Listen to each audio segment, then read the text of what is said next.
హైదరాబాద్ తెలంగాణ భవన్ వద్ద BRS working president మాజీ మంత్రి కేటీఆర్ మాట్లాడుతున్నారు. లైవ్ ద్వారా చూద్దాం.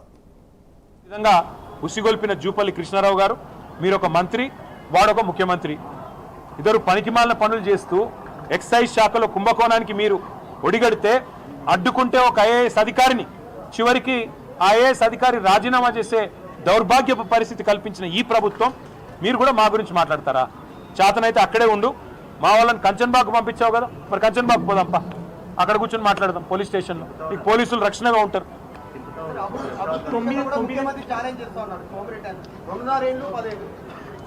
ముఖ్యమంత్రి గారి అభివృద్ధి అంటే ఆయన ఆస్తులు, అనుముల బ్రదర్స్ అదానీని దాటిపోయే విధంగా సంపాదిస్తున్న తీరు, 1 కోటి ఎకరాలు నిషేధిత జాబితాలో పెట్టి 30% ఒక్కొక్క డీల్లో సంపాదిస్తున్న పద్ధతి, ఆ అభివృద్ధి గురించి అయితే ముఖ్యమంత్రి గారు బాగా చేస్తున్నారు.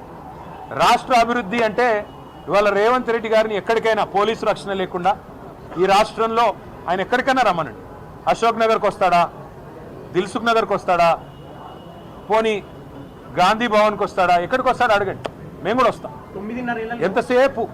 ఎంతసేపు చేతగాని వాడు, ఎంతసేపు అసమర్థుడు జీవనయాత్రలాగా తన అసమర్థత కప్పిపుచ్చుకోవడానికి 9.5 ఏళ్ళు, అంతకుముందు 55 ఏళ్ళు గుడ్డి గుర్రాల పనులు తోమినరా? కాంగ్రెసే కదా ఈ రాష్ట్రంలో ఉన్నది. ఎవడున్నాడు అది అంతకంటే ముందు? నువ్వే కదా చెప్పినావు రేవంత్. గతంలో మీ నాన్నగారు చనిపోతే కరెంట్ ఇవ్వలేని పరిస్థితిలో ఉన్న కాంగ్రెస్ ప్రభుత్వం వల్ల బావి కాడికి పోతే స్నానం చేసే నీళ్లు లేవు, చివరికి అక్కడ నెత్తి మీద నీళ్లు తలుకొని పోయినా అని చెప్పి తెలుగుదేశం శాసనసభ్యుడిగా ఉన్నప్పుడు ఇదే రేవంత్ రెడ్డి గారు అసెంబ్లీలో కాంగ్రెస్ ప్రభుత్వం మీద దుమ్మెత్తి పోసిండు. ఇలా అదే రేవంత్ రెడ్డి గారు కాంగ్రెస్ అంటేనే కరెంటు, కాంగ్రెస్ అంటేనే ఉచిత విద్యుత్తు అని డైలాగులు కొడితే నేను నిన్ననే చెప్పిన, ఆ జులై సినిమాలో బ్రహ్మానందం లాగా రేవంత్ రెడ్డికి తొందరగా దొరికిపోతాడు. ఏది చెప్పినా ఆ గతంలో ఆయన మాటలే ఉంటాయి, మనం కొత్తగా చెప్పేది కూడా ఏం లేదు. వెంటనే 5 సెకండ్లో దొరికిపోతాడు.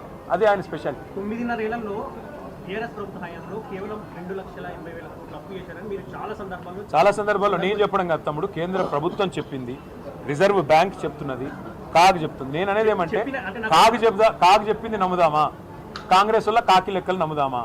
కాగ్ లెక్కలు బెటరా, కాకి లెక్కలు బెటరా?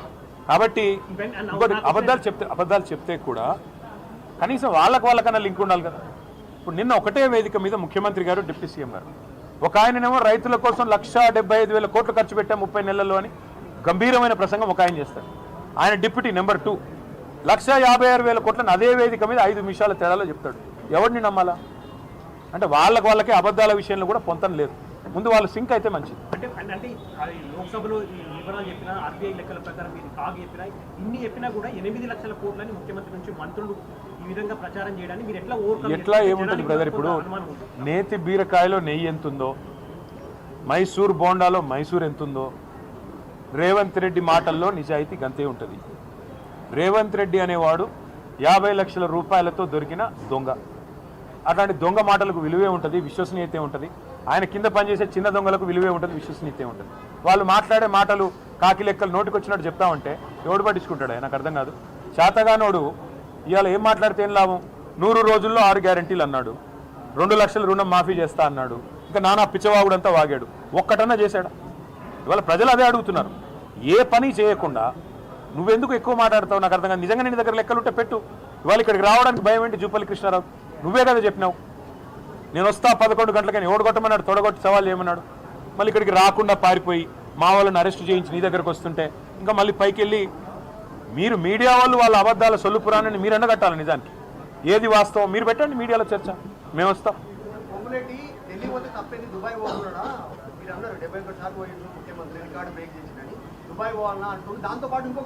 72 సార్లు పోవడం అంటే నేను అన్నది ఎందుకు? ఢిల్లీ పోతే నాకు ఎవడు ఇజ్జత్ ఇస్తలేడు అని నువ్వే అంటున్నావు. మరి ఎవడు పిలుస్తుండే నిన్నాడా? 72 సార్లు పోయి నువ్వు పీకింది ఏంది? 72 పైసలు తెచ్చినావని నేను అడిగిన. నువ్వు దుబాయ్ పోతావా, లండన్ పోతావా, హార్వర్డ్ బిజినెస్ స్కూల్ పోతావా, ఎడపోతే నాకెందుకు? కానీ పొంగులేటు చేయాల్సిన పని ఏంటంటే అసలు నీ డిపార్ట్మెంట్లో 1 కోటి ఎకరాల నిషేధిత జాబితాలు ఎందుకు పెట్టినావు? నీ కొడుకు వట్టినాగులపల్లిలో నీ కొడుకు ఇవాళ కంపెనీల మీద పడి భూములు ఎందుకు లాక్కుంటున్నాడు? ఆయన మీద కేసులు పెట్టిన అధికారులు ఎందుకు ట్రాన్స్ఫర్ అవుతున్నారు తెల్లారి కల్లా? అది చెప్పు. 20 లక్షల ఇల్లు కడితేనే ఓట్లు అడుగుతా అన్నావు కదా, ఇందిరమ్మ ఇల్లు. 20 లక్షల మంది గృహప్రవేశాలు చేయించే ఓట్లు అడుగుతా అన్నావు కదా. చేతనైతే అది నిలబెట్టుకో. తెల్లారు లేస్తే రోజు సొల్లెందుకు నీకు? ఏ చర్చ? ఏ చర్చ? ఏ చర్చ? చెప్తున్నాను కదా, మేము హైదరాబాద్లో 1,00,000 ఇల్లు కట్టాం, డబల్ బెడ్రూమ్ ఇల్లు మేము 1,00,000 ఇల్లు కట్టాం. పొంగులేటి శ్రీనివాసరెడ్డి 1,01 ఇల్లు కడితే, ఈరోజు చెప్తా ఉన్నా, 1,01 ఇల్లు హైదరాబాద్లో కనుక పొంగులేటి శ్రీనివాసరెడ్డి కడితే దేనికంటే దానికి నేను సిద్ధం. రెండవది, 20 లక్షల ఇండ్లు కట్టినాకనే ఓట్లు అడుగుతాను పొంగులేటి శ్రీనివాసరెడ్డి చెప్పాడు.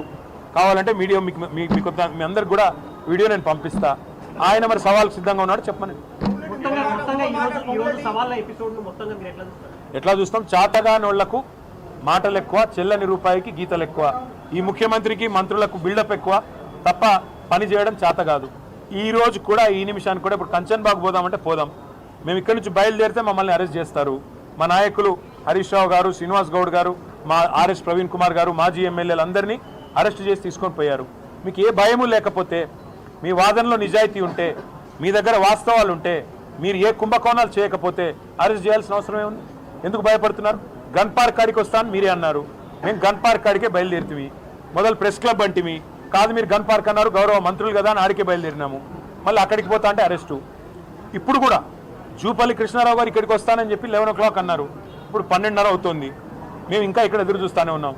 షాల్వా రెడీగా ఉంది, మంత్రి గారి కుర్చీ కూడా రెడీగా ఉంది, మైకులు రెడీగా ఉన్నాయి, కెమెరాలు కూడా రెడీగా ఉన్నాయి. ఇప్పటికైనా వస్తానంటే మంత్రి గారి సేఫ్టీ బాధ్యత నాది, రమ్మనండి.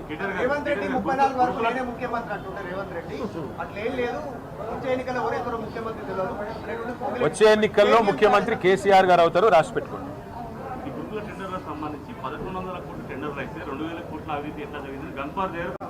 గన్ పార్క్ దగ్గర అదే సోదరా, మా వాళ్ళని అరెస్ట్ చేయకుండా ఆడికి వస్తే అన్నీ తెలుస్తాయి కదా. మీరు అంత భయపడుతూ ఇదేమన్నా మోనోలాగ్ మాత్రమా? డైలాగ్ కావాలంటే ఇద్దరు రావాలి.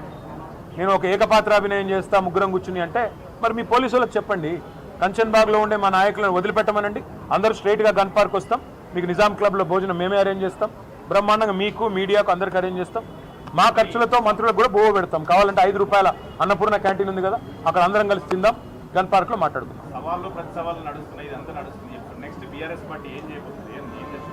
ఎదురు చూస్తాం మంత్రుల కోసం. అసెంబ్లీ వస్తుందా చూద్దాం, మా పని మేము చేస్తాం.